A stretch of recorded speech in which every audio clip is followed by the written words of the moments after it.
Now, the president of Gabon, Ali Bongo, is reported to be under house arrest along with members of his family after army officers claimed they've seized power.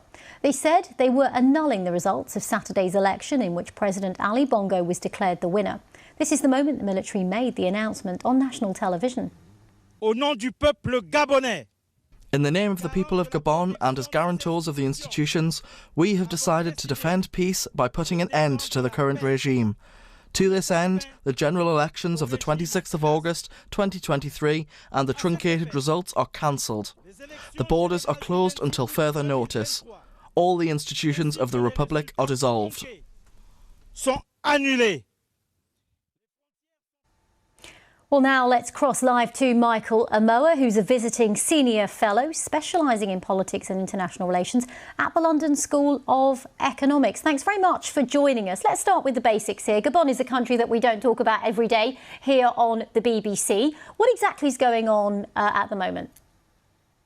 What exactly is going on at the moment is actually that there's been a recent election, and it would appear that the military are not quite happy about the results that have been announced. They are quite definitive that it was rigged. Now, Gabon has a history of, the Omar Bongo family, the Ondimba family, ruling for several decades. Omar Bongo Ondimba ruled for 42 years, and afterwards his son was imposed on the country, and he is now attempting his third consecutive presidential term. And they're not quite happy about it. And what usually tends to happen in Gabon is that after the elections, internet is shut down so that opposition parties are not able to collate independently the results, and the government announces what they wish and get on with it. And I think this time the country has had enough. The military decided that they would have to intervene, and that's what's happening at the moment. And tell us more about Ali Bongo and his family. Well, Ali Bongo began to rule sometime in the 1960s, and he ruled for 42 years.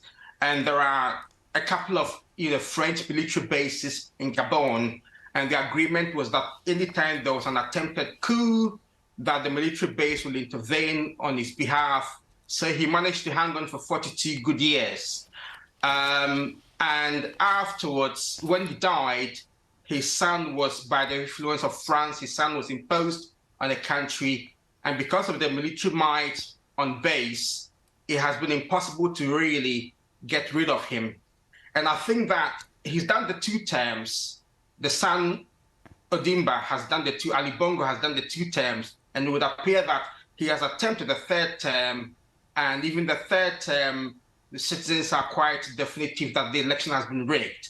And they thought that there has to be a way of intervening to stop the Omar Bongo monarchy, as it were. Michael Amoa from the London School of Economics, thank you very much for bringing us more insight on that developing story from Gabon. I should fuck her in a Benz.